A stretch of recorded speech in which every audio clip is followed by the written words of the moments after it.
the Chairman of BSG Africa, Mr. Mteto Nyati, Chief Executive Officer of the First National Bank, Mr. Harry Callan, CEO of Nespers, Ms. Puti Mahanyela, also in her role in the B20, Chief Executive Officer of Gijima Holdings, Mapum Ngumalo, Chief Executive Officer of the National Health Laboratory Services, Professor Koleka Mlisana, Chief Executive Officer of PwC Africa, Dion Shango, Chief Executive Officer of PwC Southern Africa, Ms. Shirley Machaba, Chief Executive Officer of the South African Chamber of Commerce and Industry, Mr. Alan Mokoki, and its Chairman and President, Advocate Mthokulu.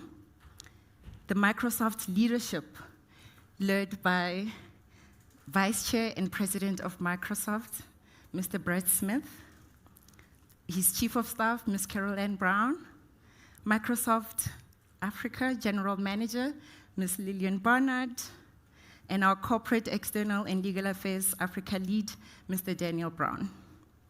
Esteemed guests, ladies and gentlemen, good afternoon, and thank you for joining us for this special occasion. Please note that there are teams outside to assist you with any needs that you may have. Do not be afraid to go ahead and ask them. And it is at this point that it now gives me great pleasure to welcome on stage our Microsoft Africa General Manager, Ms. Lillian Barnard, to do the official opening and welcome. Lillian.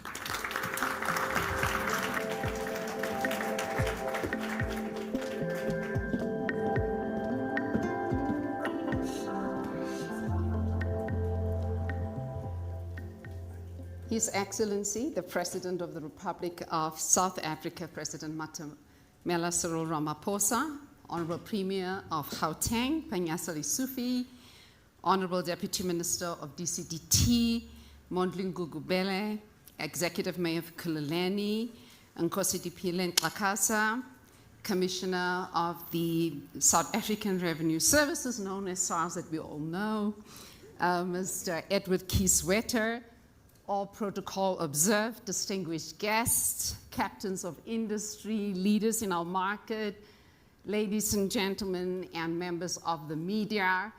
It is an honor to have you at Microsoft. A very warm welcome, and I know it's warm in the room as well. So really, really thank you for coming. It is great to have you here. This is a fantastic turnout for an incredibly important conversation. I'm going to properly introduce him, but we are super delighted to have Brett Smith here. Brett Smith is Vice Chair and President of Microsoft Corporation. Brett, welcome, and he's joined by Carol Ann Brown, his Chief of Staff. And Brett is going to have a very specific address around building an AI economy. Now, I know the President often says about, as South Africa, we have to become AI producers and not just AI consumers. And I think that's very important. And we have seen the transformative power of this technology in our country and in this continent, and it is literally going to transcend any other technological innovation.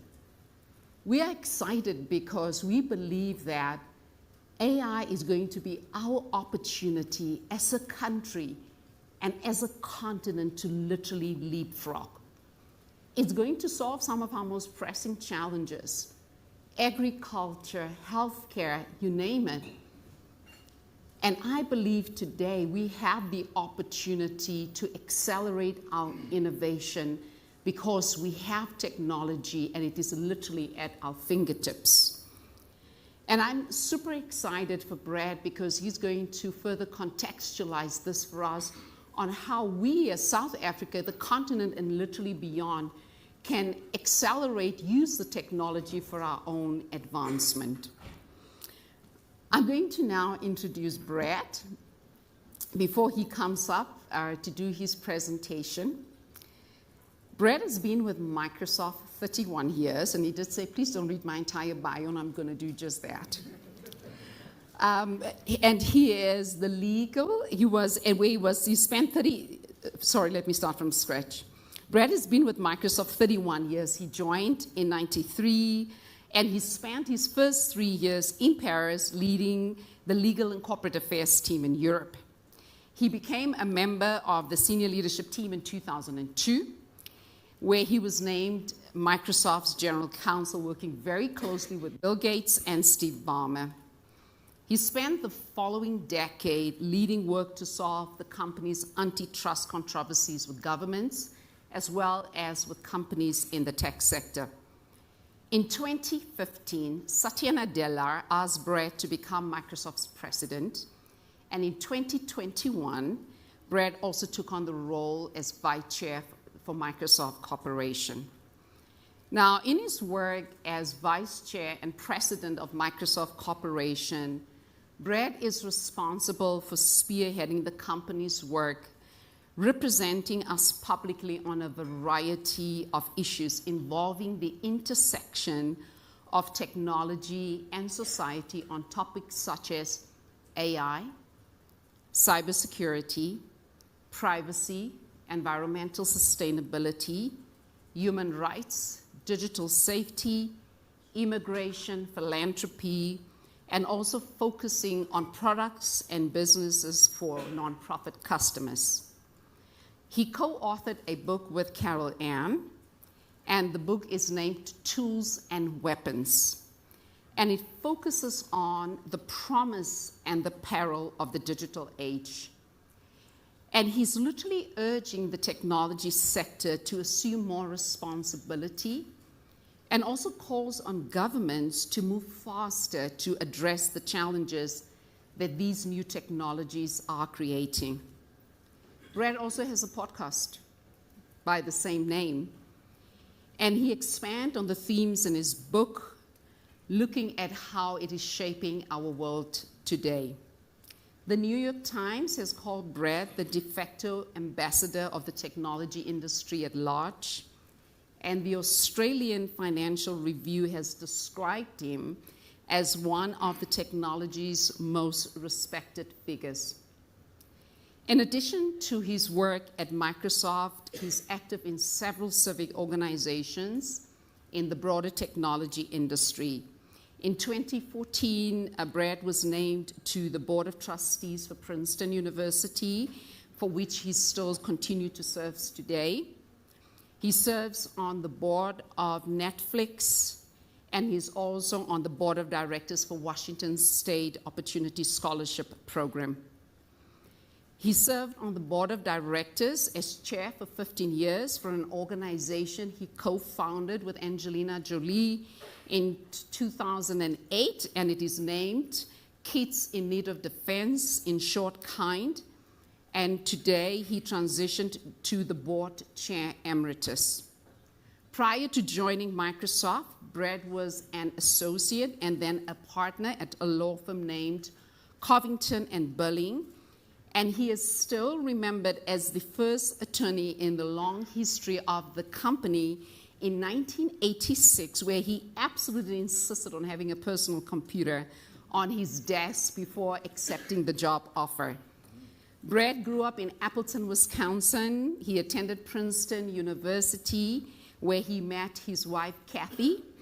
He has earned his JD from Columbia University, and he studied international law and economics at the Graduate Institute of Geneva, Switzerland. Brad, please welcome me on stage.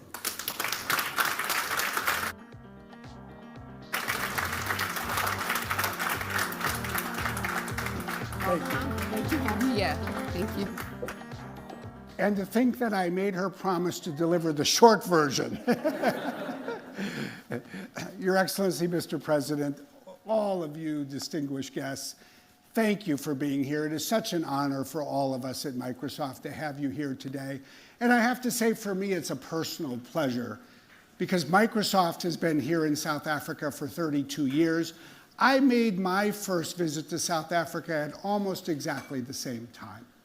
Because I was working as a lawyer in London, I was representing the US software industry. I came when the industry arrived to help show the people of South Africa that software and the personal computer was going to be coming big time. And we were. It was a great moment as a new government was being formed.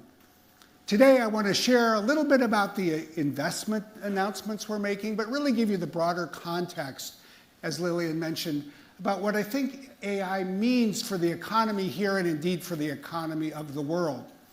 First, our announcements today. There's really two parts. First, we are investing more money to expand our AI and data center infrastructure here in South Africa. We're going to expand on the 20 billion rand we have spent with a new investment of 5.4 billion rand. This will build out and provide even more data center capacity.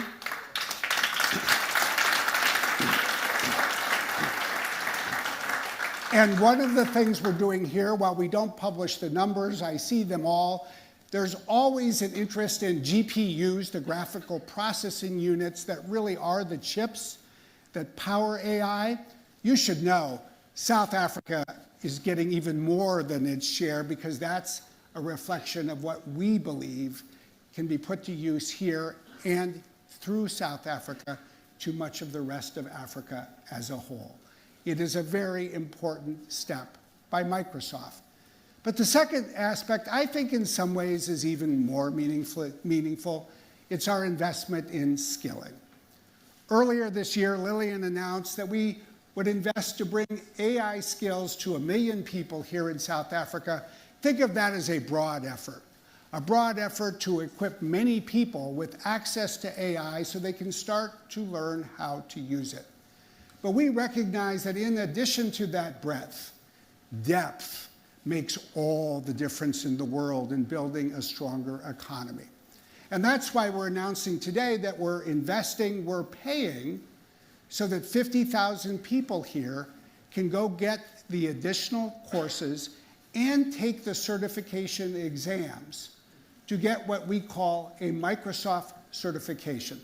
And this will be for cloud architecture, it will be for artificial intelligence, it will be for cybersecurity.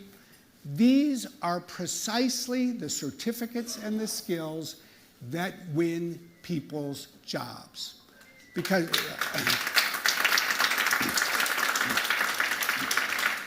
if there's one thing I know from around the world, and I know for those of you who are hiring and employing people, you need people with these skills, and frankly, you need people with the credentials so that you know that they can do the jobs that you need to have done.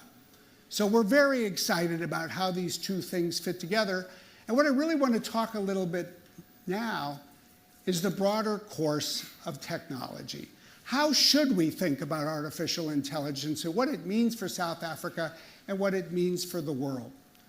Well, to start with, interestingly, economists really take all of the technologies of the world and they put them into two categories: general purpose technologies and single-purpose tools. Most things in the world are single-purpose tools: a smoke detector, a lawnmower. They do one thing very, very well. But over the course of history, there are certain technologies that redefine almost every sector of the economy. Electricity, and I'll talk more about it, is what economists think about as the prototype. Because when you think about it, electricity has changed the way every economic sector actually works. And in fact, if you look at history, we've really lived through 3 industrial revolutions, and they were each driven by these general purpose technologies. First, it was ironworking in the United Kingdom. And then it was electricity and machine tools, where the United States overtook the United Kingdom by putting these technologies to work more broadly than any other country. And then there's the 3rd industrial revolution, the last 50 years, driven by computer chips and software. And whenever there's a new industrial revolution, people fixate right away who is the leader in something like a computer chip. But the real lesson of history is that the countries that benefit the most, that advance the fastest, are not necessarily the countries where the technology is invented. Rather, it's where the technology is diffused, where in fact it is adopted the most widely, for good reason. If a technology changes every part of an economy, then the country that uses it in every part of the economy to accelerate productivity growth is going to benefit the most. And you see this so clearly with electricity, for example. In the United States, as electricity broadened, as it was used in more and more of the country, GDP grew. The same thing is true in South Africa. In fact, we follow this data in every country in the world. There is no country that has proven to be an exception. What you then realize is that the key to success is to put a general purpose technology to use.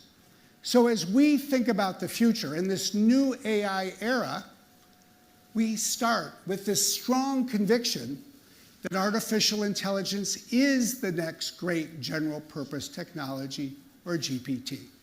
And the key to succeeding as a nation is really to master 4 distinct things. And I'll talk briefly about each. Of course, not surprisingly, it starts with the technology itself. And it turns out that every general purpose technology is built on what we in the industry call a tech stack, a stack of technologies that are used together. You can see this, for example, if we go back in time and think about electricity. It was 1878 when Thomas Edison first used electricity to light a light bulb. And if we walk down a street in Manhattan and just 4 years later, we would have seen for the very first time a power plant in Lower Manhattan lighting up lights in buildings. To get from 1878 to 1882 in that achievement, it required that Edison and others start to build out a tech stack for electricity. And when you think about it, we're all familiar with it. It starts with fuel, and you have to get land and build a power plant. You have to build out a grid. You need transformers. You need wiring and switches. It all ladders up to appliances. And in effect, what happened was it wasn't just a new tech stack. It was a new economy that was created, because every layer of the tech stack really matched new companies and new types of firms and new types of jobs that were created. Now, what's really interesting, because I think it's true again today, is that it's the appliance layer where magic sort of happened. Because in the 20 years that followed that first power plant in Lower Manhattan, almost everything that we see today in our homes and buildings was invented. Imagine what it must have been like on a hot day if you were fortunate enough for the first time to walk into a room and see an electric fan. Or to be a woman in a home and all of a sudden have access to a washing machine. Or go to a kitchen and see a blender. Imagine what it must have been like the first time you saw a blender.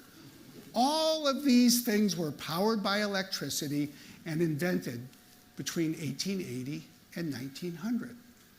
Well, here we are again, repeating history in very important ways. It's 2024, 2025. Now we have a new tech stack, what we call the AI tech stack. And fundamentally, it gets divided into 3 layers: infrastructure, the platform, and applications. The infrastructure layer is massive. It's what we're building here in South Africa. It's what we're expanding here in South Africa. Just as you can't have electricity without a power plant, you can't have AI without these data centers and infrastructure. But then on top of this infrastructure, there is the platform layer. And that's where open source or closed source models are created by companies like OpenAI or Anthropic or Google or Microsoft or others. It's where data is harnessed to train these models and then put them to use. It's where a new generation of AI platform services, software services, are being created. That's a lot of what Microsoft is doing.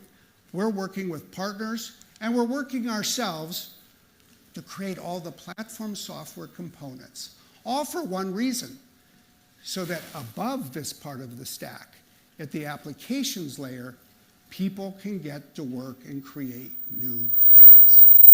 So what you see is that Microsoft is partnering with startups that are creating new applications, like Lilapa AI here in South Africa, an amazing company that is filling a critical need.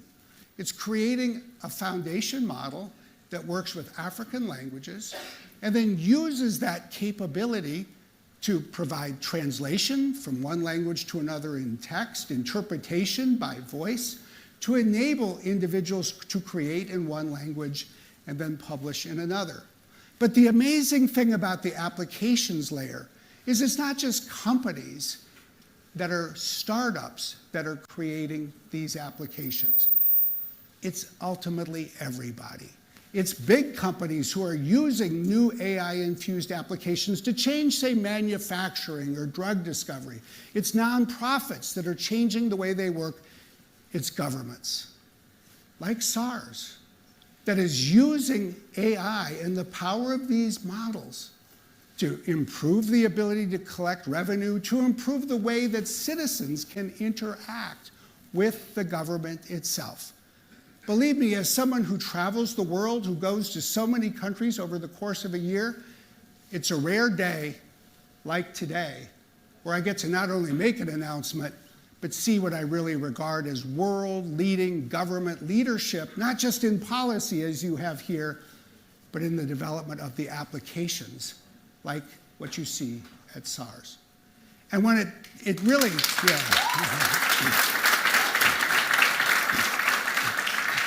Now, to build a new AI economy, what you need to do is get all three of these things to sort of start to get the flywheel turning. You build the infrastructure so that people will develop and deploy the models. You create the models so that people will build the applications. As people use the applications, then you can invest to expand the infrastructure further. So our presence here today says a lot, because if we've come back as we have to expand what we've started to build, it's because this critical flywheel in South Africa is starting to turn. That is great, great news. Now, if the only thing one had to do was create great technology and get that flywheel turning, I could stop now and we could declare victory and go have something to drink. But the truth is, if you study history and general purpose technologies, what you realize is that there are other elements as well. Because what you need to do is not only master technology, you have to master economics. And it's interesting because the economics of AI really comes down to these three elements: an economic structure, a financial architecture, and business models. So let me talk a little bit briefly about each. It turns out that every technology stack has an economic structure. They each have their own economic structure, but sometimes you see great similarity over time. Now let's go back to electricity. Think about those power plants. Think about the grid. Think about how expensive it is at the bottom of the tech stack. Now think about what it means to, say, invent or produce an electric fan. The bottom of the stack is expensive. The top of the stack is cheap.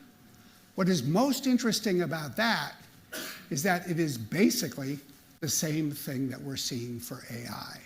You'd have these enormously expensive investments at the infrastructure layer, and yet you find that two people in a university who haven't yet even graduated, this is a real story everywhere in the world, they can do what it takes to start to build a new company at the applications layer. So you have to think about the difference between the incredible expense at the bottom and the huge and inexpensive opportunity at the top. And then you have to build on top of that economic structure what we think of as a financial architecture. Now, Microsoft is a big part of this financial architecture. we're spending an enormous amount of money, as you know, and we're not just doing what we're doing by ourselves. We announced last year that we were partnering with BlackRock, with MGX. We'll soon be expanding this partnership with others to raise up to $100 billion to further finance AI infrastructure around the world.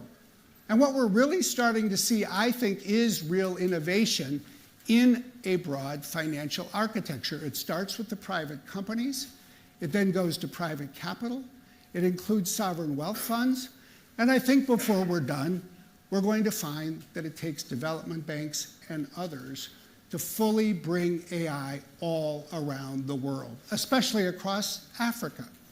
But the other thing that's really interesting about the financial architecture, something that I don't think is yet fully appreciated, is that it's not just about unleashing capital on the supply side. It's about spurring demand as well. Because the more demand, the easier it is to unleash supply. And there's two ways, I think, fundamentally, countries and regions and governments can help stimulate demand. The first is to partner together, to create zones, data-free zones, where more than one country will feel comfortable and confident relying on a data center in another country. And when you think about Africa especially, it's one thing to imagine what it would take to bring a data center to 50 different countries. Frankly, once you leave South Africa and finish visiting 3 or 4 other places, you're pretty much done with where private capital will pencil out for the investment that's needed. But if you can go to a place like East Africa and get the 6 countries to work together, suddenly more private investment makes sense. But the other thing that I think is not yet fully appreciated is that in order to get the flywheel turning, government has a critical role to play, not just in setting the policy agenda, but to get every part of the government using the cloud and AI itself. Believe me, if every country in the world was as good as SARS in figuring out how to use AI, you would see more data centers being built in more places. If every part of the government were as good as SARS, it would be something as well. And then the last thing we all have to keep learning about together is the business models, because sustainable success is always built on business models. And when it comes to digital technology, there's really only 3 kinds of business models. There is a subscription. You pay a fee and you can use it as much as you want. That's how digital technology is often sold to, say, enterprises. The second is consumption. Basically, you pay as you go. For cloud services, that is typically the way it's priced.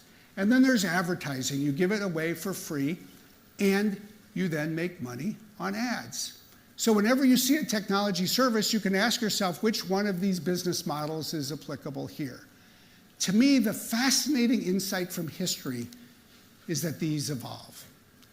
When you think about the history of electricity, it was 1882. There was this power plant in New York. It was 15 years later when the most significant leader in the American electrical industry was still struggling. He was in Chicago. He could walk down a street in Chicago. Some stores were lit, others were not, because some stores were using and buying electricity and others didn't think it was worth doing. He happened to be visiting England. He went down one weekend to Brighton, which is along the coast, to take some time off, and he walked along the beach. Every single store was lit at night. He said, "What's going on here?" He found the individual who was the general manager of the local power plant, and he said, "How do you get everyone to buy your product?" Well, the answer turned out to be all about the business models. Even though electricity had been in use in the United States for 15 years, it was sold on a subscription basis. If you bought a light bulb, you would pay the power company a flat fee. In Brighton, basically, the local general manager had invented something called the power meter, so that as people used power, they would pay on a consumption basis. And once it was on a consumption basis, everybody said, "Let us use it." It just goes to show that you may think you're smart, there's so much ahead of us in terms of what we have yet to learn. That will be the future of economics for AI. Now, the third dimension, and it deserves to be just as important as the first two, and it's so relevant to what we're talking about today, turns out to be skilling. Now, in a sense, it makes sense, common sense, if you will, when you really think about it. If the key is to have something used everywhere in the economy, that can only happen if the skills to use it are everywhere in the economy. So historians have really realized that the key to a country's advance in every industrial revolution was, in fact, a skilling infrastructure. The reason that England experienced so much success in the first industrial revolution is that it had these technical institutes and apprenticeships where people were learning how to work with iron. And then in the United States, by coincidence, the Congress had created what were called land-grant colleges. Colleges, universities in every state that were built first to teach people agriculture and agricultural engineering, but it also produced mechanical engineers. And so what happened was when electricity started to spread and people realized you could use it to invent machine tooling, there was a whole generation of mechanical engineers that knew how to put that technology to work. And they came together and created industry standards that enabled the spread of this know-how even faster. And interestingly, in the third industrial revolution, it was really companies, employers that invested in training their employees to use a PC. I was an example of an early employee who knew how to use a PC. But what really led to the spread, to the success of the United States more than any other country, was that almost organically, every American college and university created a computer science department, the people who could and would code. And so the real question for us today is to look at the future and imagine what will be needed to pursue what we call AI skilling at scale. The first thing I would say is the days are still early. We have a lot to learn. But already I think there's three types of skills. There's AI fluency, what we all have the opportunity to learn. So we can use a Microsoft Copilot or ChatGPT. There's then AI engineering, these depth skills that require these certificates. Really, this is the future of a computer science degree. And then there's AI systems design. This is what people, I think, will learn in business school. How to be an organizational leader, understand your workflows and business processes, and how to use AI to change it. How to drive the cultural change, which we were talking about this afternoon, about what had been so successful at SARS. And what every country is going to need to be successful is really an AI national talent strategy to assess their market, their needs, really to broaden access to fluency, but think about how all the other pieces fit together. And it's not just educational institutions.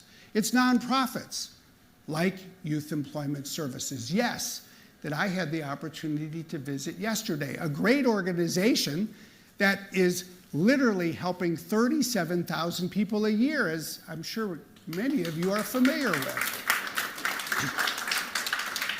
It's partnerships with groups like this that will spread skilling more broadly. It's like the entrepreneurship hub that is very close to where we're sitting today. It is the kind of thing that makes it possible for startups to spring up, as I had the chance to meet yesterday. So a huge strategic focus on skilling is essential. And then there's one last piece. It's called social acceptance. You know, in about the 1980s, there was a lot of academic research. People tried to predict what is it that leads some technologies to be adopted broadly and others not. And what they found was that a technology needs social acceptance. Fundamentally, social acceptance is driven by two things. First, usefulness. Makes sense. Unless a product is useful, people are going to use it. But the other is trust. And so the construction of a real strategy and architecture for trust is also indispensable for the future of AI. That's something that we at Microsoft have been working on since 2017. It's something that has really spread around the world. It's something that requires security, privacy, digital safety, and what is now referred to as responsible AI. And what we are all embarking on together, what the South African government and so many others, including in the G20, are pursuing, is really, in my view, building AI governance from the ground up all the way to the top, from the kind of internal policies that companies and governments need, all the way up to global policy. And the G7 and the G20 have been critically important to this over the last couple of years. They'll remain critical in the future.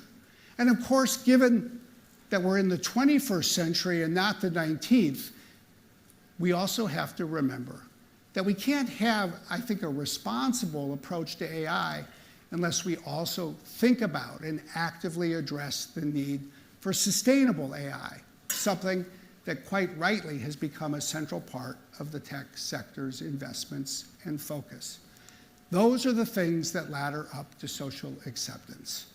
So when you think about it all, what's really amazing, what's really exciting, what's really daunting is that success isn't about doing one of those things.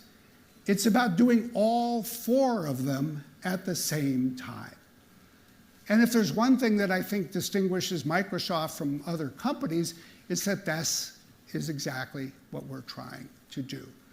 Obviously, it requires an enormous amount of collaboration, partnerships, steadiness, stability, investments, commitments to people and countries for the long term. But I still think the question remains, how do you do it all? Well, I think the answer for all of us is inspiration. And I think inspiration has two parts. The first is to think about all of the amazing things that we're seeing AI start to do. Improve, say, precision agriculture and the yield for farmers. To improve our ability to predict the weather and natural disasters. The ability to use AI for drug discovery. Or, in some ways, what always speaks to me the most, the story of what's called diabetic retinopathy. There are 500 million people in the world that have diabetes. On average, 1 in every 5, almost 100 million of them, develop what's called diabetic retinopathy. The diabetes leads to a deterioration of the eye and ultimately can result in blindness. Now, the interesting thing is if detected early, it is easy to treat. The problem is that we have more than 8 billion people on the planet and only 232,000 ophthalmologists. Most people on planet Earth will never meet an ophthalmologist. Enter AI. A partner that we've worked with has created an application. You can put it on a smartphone. It can take a picture of your eye and with a 98% accuracy be as good as an ophthalmologist so that people can be treated. We should be inspired by everything that can go right, but I think we need to draw equal inspiration from everything that can go wrong. And to me, I always think about what I regard as the single greatest technology tragedy in the history of humanity. It's the story of electricity.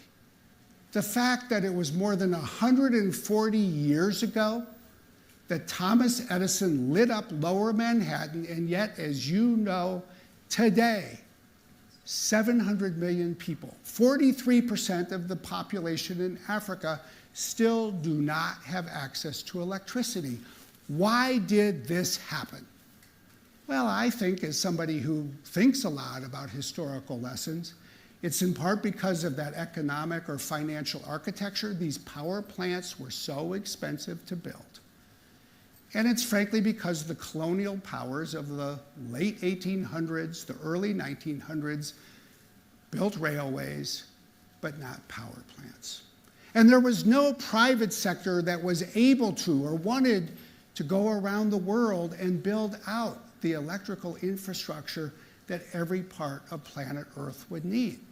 I think more than any single thing, the economic division between the global north and the global south was the result of what happened with electricity.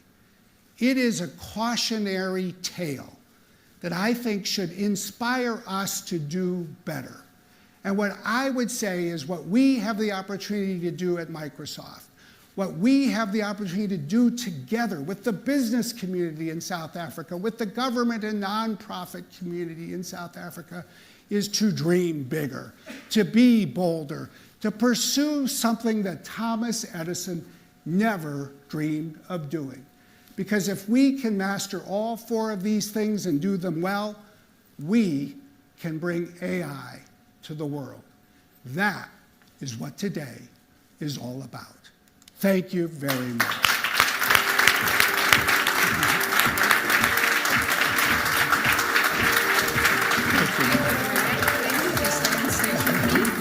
Thank you, Brad, for your incredibly insightful presentation. And now it's my honor to invite the President on stage to please join us. President.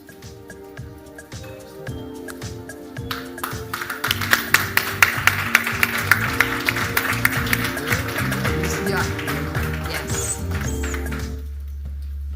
Oh, for a photo. Yes, we're waiting for the. We're waiting. Oh, let me look better. This way. Yes. Come a little bit closer. Okay. And then a little bit closer to each other. Okay. Okay, let's do it. Shouldn't she be in the middle? Shouldn't she be in the middle? Well, no, the president should be in the middle. That's right.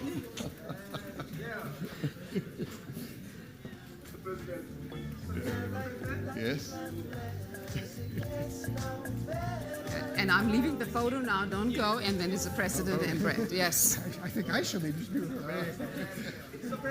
Yes. Yes. Should we go down here? Thank you. Thanks, everybody. Okay. Mr. President, thank you. And I will now take you up there.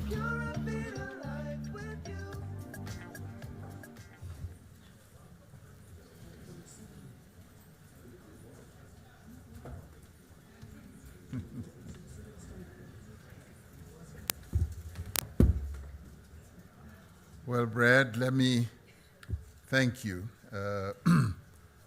Having listened to you, I am at a stage where I think everyone else feels like we've just had an incredible talk.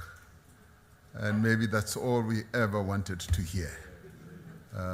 Thank you very much.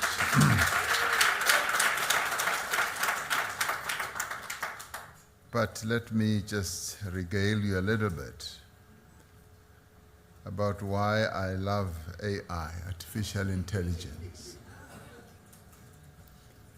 And this is like at a personal level, how I realize the power and the beauty of AI. But someone else who works with me didn't think so. So there was just this one day, we were somewhere, and he comes to me, he's my spokesperson, comes to me and he says to me, just look at this, President. He says, boss, look at this. And I look, he says, we were at a press conference, according to this. And he says, AI has recreated a press conference we never held. And as I looked at the picture, I come out looking so handsome, unbelievably.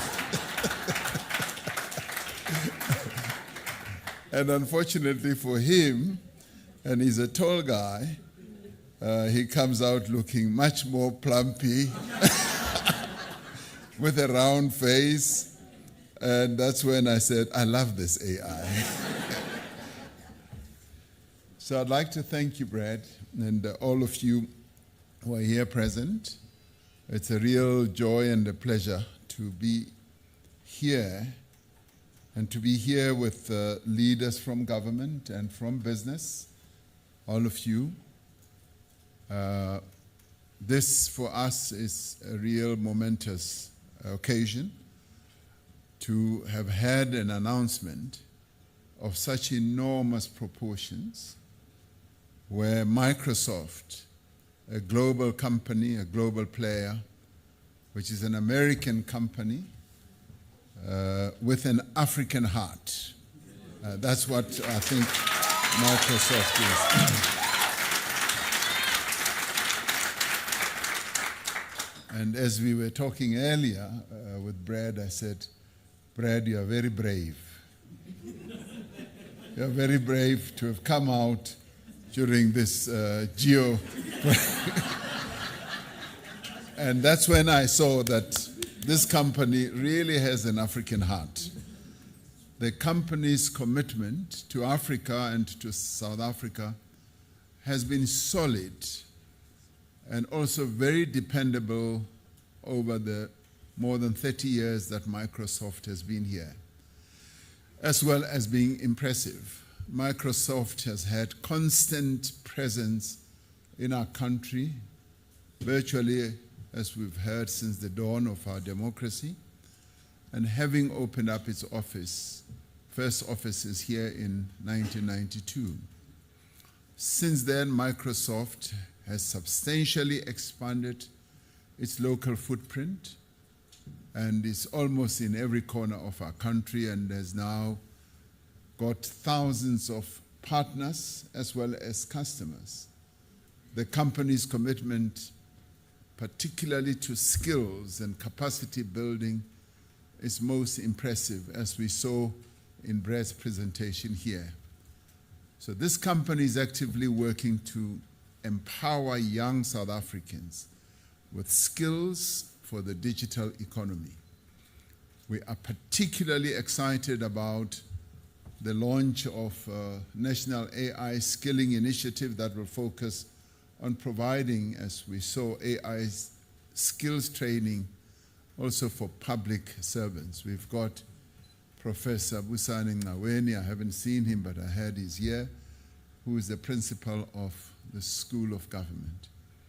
We look forward to the signing of the Memorandum of Understanding between Microsoft and the National School of Government and the National Electronic Media Institute of South Africa. Microsoft's ongoing expansion of data centers and cloud investment cements the company's position as one of the leaders in cloud computing in South Africa. And as I saw the pictures of the infrastructure layout, it really also got our premier here so excited, because he's all about infrastructure, particularly in this province. And we are really glad that infrastructure is being laid out, and we are moving up the ladder of a country that invests in infrastructure. Last year, government published the National Data and Cloud Policy to support digital innovation across our own economy. In tandem with the expansion of cloud infrastructure, we are strengthening our regulatory frameworks. And this is where, as Brad was saying, we deal with policy matters. We're in the process of finalizing, for instance, our cybersecurity bill. This will ensure more secure online government services. And Brad also spoke about issues of privacy and security.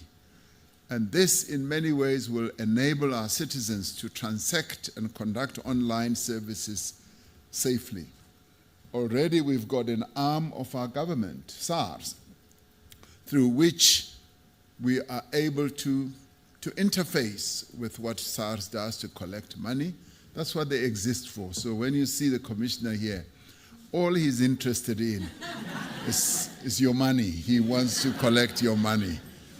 But they do it so effectively. And I'm very glad, Brad, that you've recognized that as a government, we are acceding to higher levels of utilizing digital skills, particularly artificial intelligence. And as part of our work to reform the public service and to build a capable state, we are investing in digital public infrastructure to give South Africans access to government services anytime, anywhere. When I addressed the nation during what we call, Brad, our own State of the Union, the State of the Nation address, we focused the nation's attention on one of our key priorities, which is building a capable state. And to build that capable state means that we want to give the people of our country great services, like what SARS is doing now. Our Home Affairs is going to be doing more and more of that. And we will spread it through our other departments that interface with our people.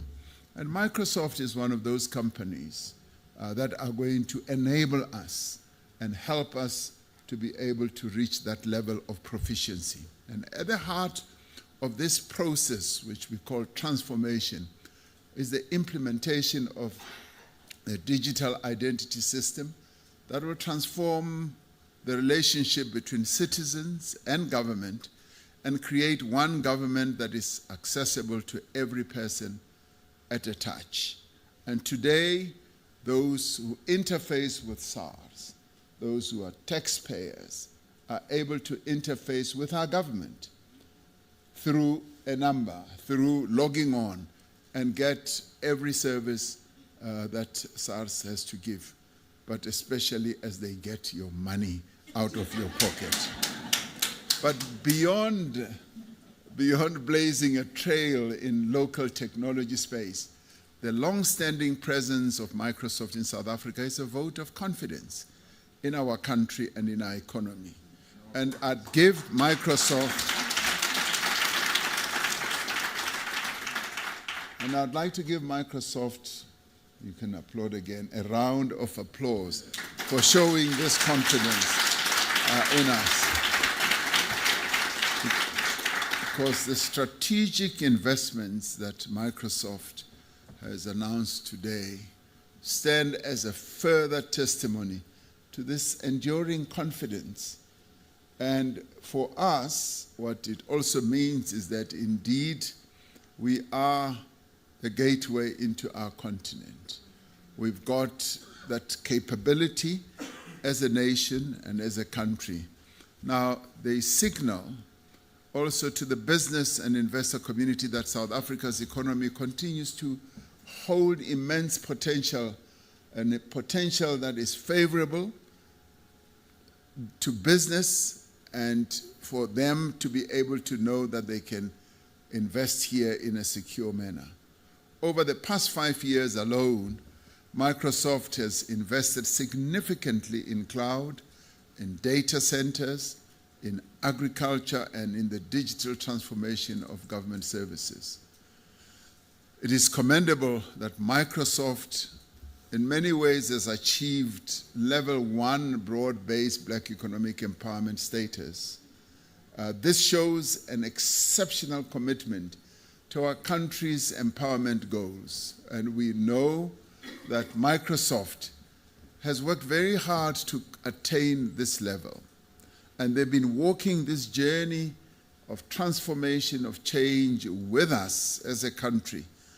And it has successfully integrated the objectives of our policy positions, our transformative policy positions, into its business operations, particularly with respect, yes, to the issue of empowerment, of ownership, management, control, but more importantly, skills development.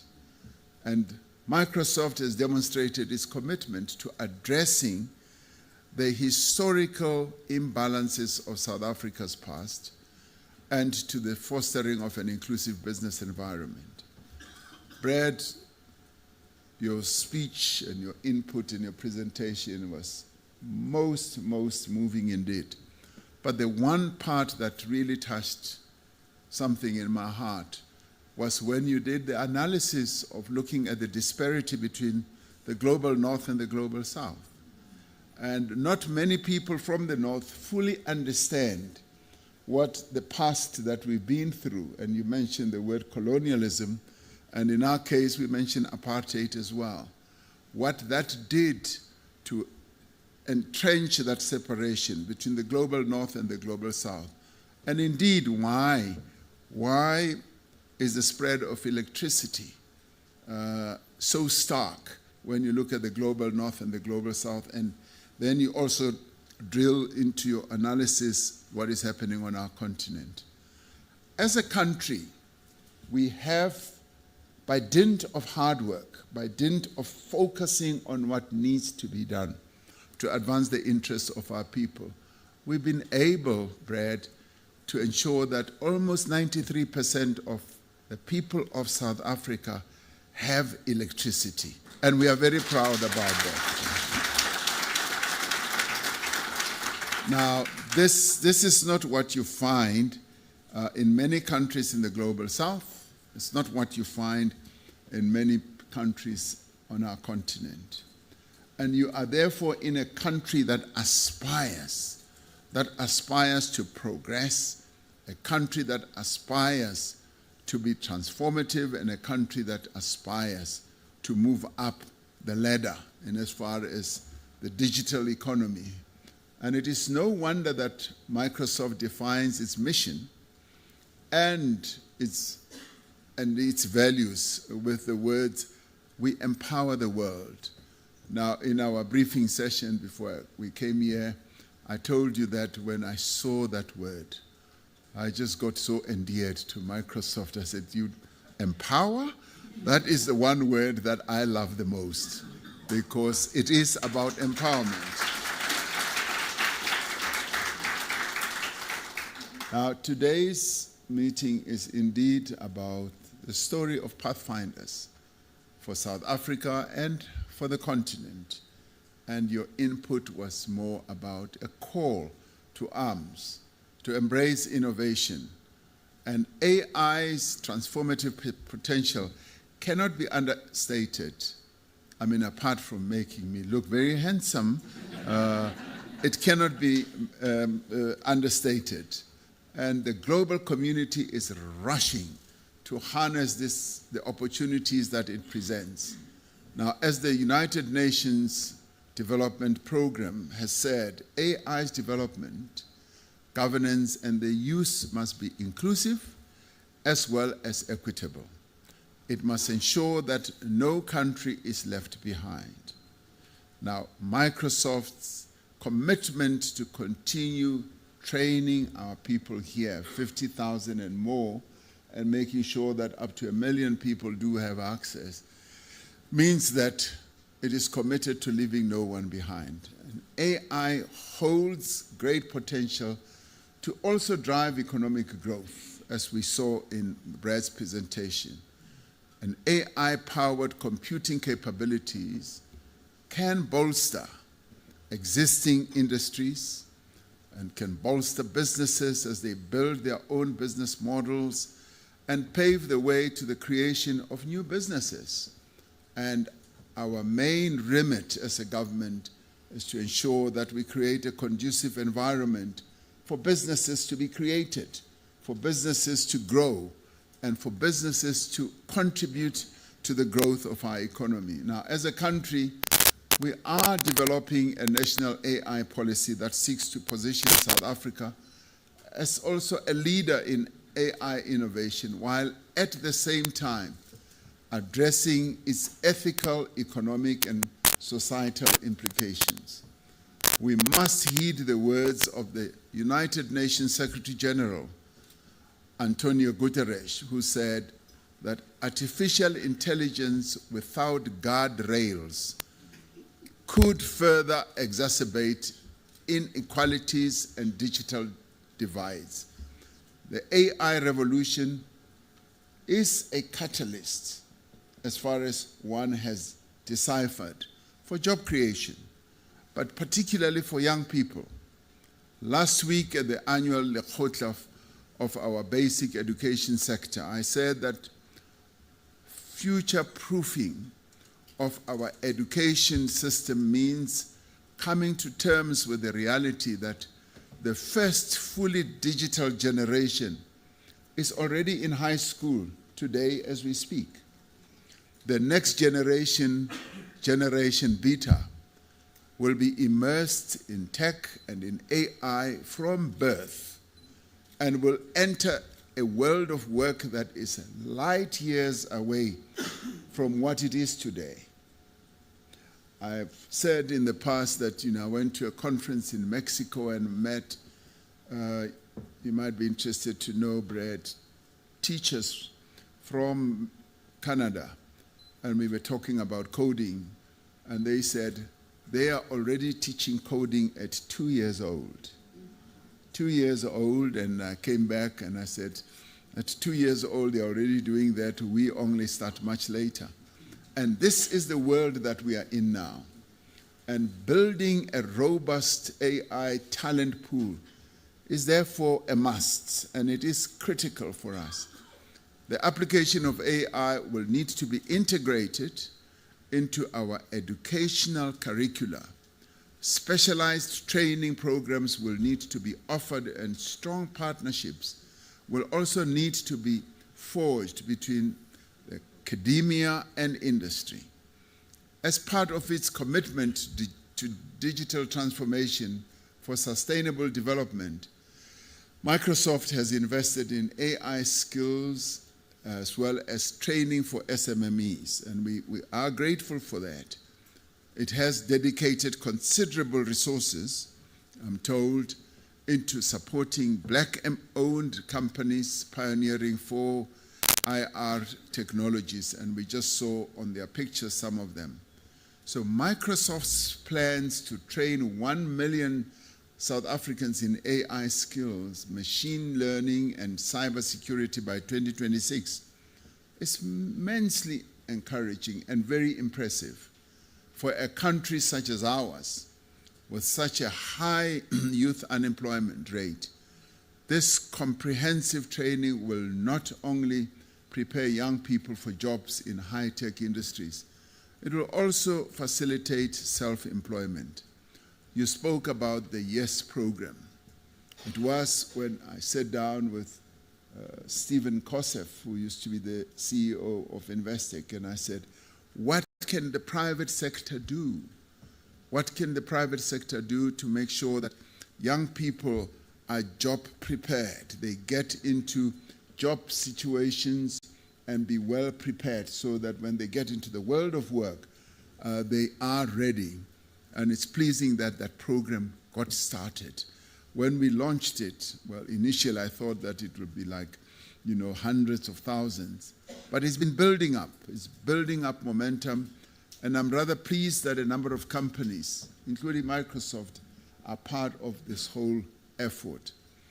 It will contribute to a new generation of tech and software entrepreneurs, this whole process, that will bring innovation and high-tech solutions that support economic growth and also will help in advancing our country's competitiveness. So Microsoft's commitment to supporting South Africa's transition to a high-tech economy comes for us at a pivotal time as we are hosting the G20.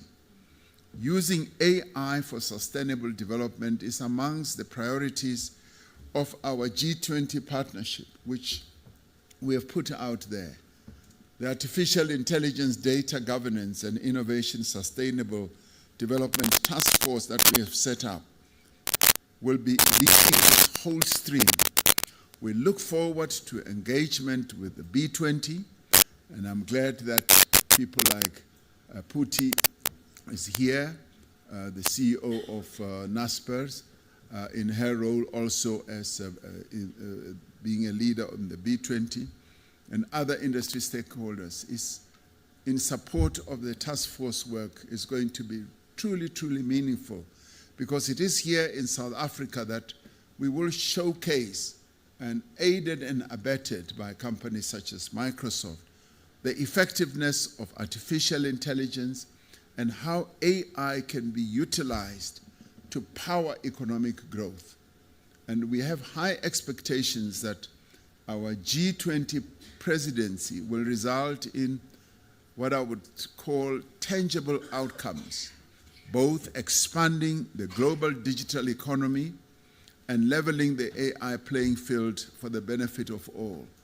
And it is here in Johannesburg that we are hoping that when the G20's declaration is drafted, it will have a huge component of speaking to the AI process and generated here in discussions, as many countries who are part of the G20 will be also participating. Our country and continent has huge potential, driven by the talents and the energies of our people. It is up to all of us, and in many ways working in partnership, that we can ensure that artificial intelligence and its associated technologies does not deepen the digital divide, but actually narrows it and finally eliminates it. And I think it is possible. As we look towards hosting the G20 summit later this year, we are committed to ensuring that the adoption of new technologies catalyzes and boosts Africa's growth, and as well as industrialization, as well as Africa's progress. So we are excited to partner with Microsoft to make this a reality. You come to make this announcement at an opportune moment for us in our throes, or in the throes of us chairing and heading the G20. But not only that, in having these conversations in the G20 about artificial intelligence.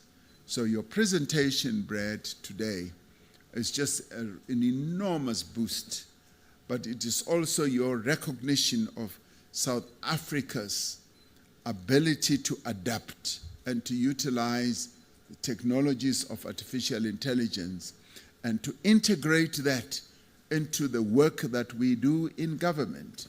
And one of our government departments leading in this process being SARS, Home Affairs about to follow, various other departments in government also going to follow, our health system, and indeed our benefits, the grant system also will follow in tow. So we are involved as South Africa in a revolution of embracing artificial intelligence. So what you have done today is to come to boost that whole process, and I'd like to thank you, and I do wish you could stay longer, because this is the best place that anybody who is enthusiastic about AI can ever come to. South Africa. Thank you.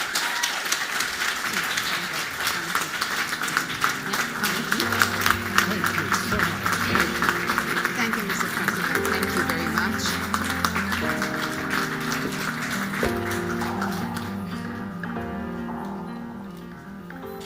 Thank you very much. You may be seated. Mr. President, thank you so much for your vote of confidence, and your presence here means a lot to us. And I'm going to use the word empower because it is in our mission statement. As Microsoft, we're deeply committed to empower every person and every organization in this country, on the continent, and beyond, to do so much more, especially in the era of AI. And as you rightly said, we've always been very passionate about skilling. In fact, I can safely say that we have a developed muscle when it comes to skilling. We've been doing this from the inception, giving people very basic, digital skills, teaching them how to type up, their CVs in Word. And there's been an evolution. And now we want to make sure that they are relevant, because when you look at the jobs coming up, it is the new jobs of the future. We're all super aware of the unemployment rate, especially amongst our youth, and we're very passionate because we want to make sure that we put shoulder to the plow to move our country forward. To our distinguished guest leaders, thank you for joining us today. It was a real pleasure to have you. I hope that you have a number of takeaways from Brad's presentation, impressive presentation, if I may say. In my many conversations that I have with leaders across our continent, as many of you know, I have a broader Africa responsibility.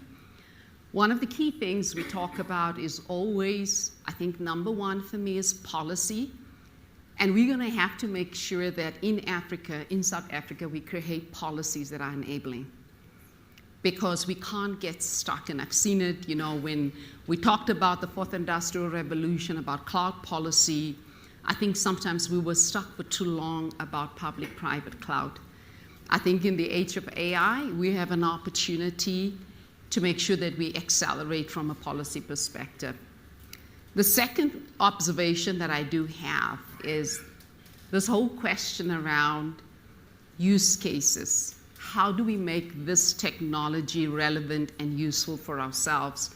And I often do get the feedback that when you look at what's existing today in the world, it was perhaps not developed on African algorithms. And my encouragement to business leaders today is that why don't we build our own use cases?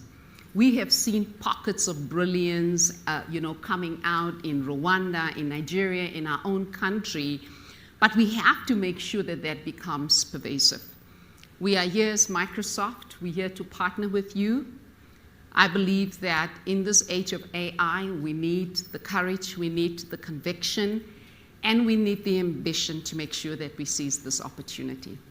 Thank you so much for joining us today, and I'm going to call up Helen to tell you what the next steps are as we make sure we usher the president out. Thank you.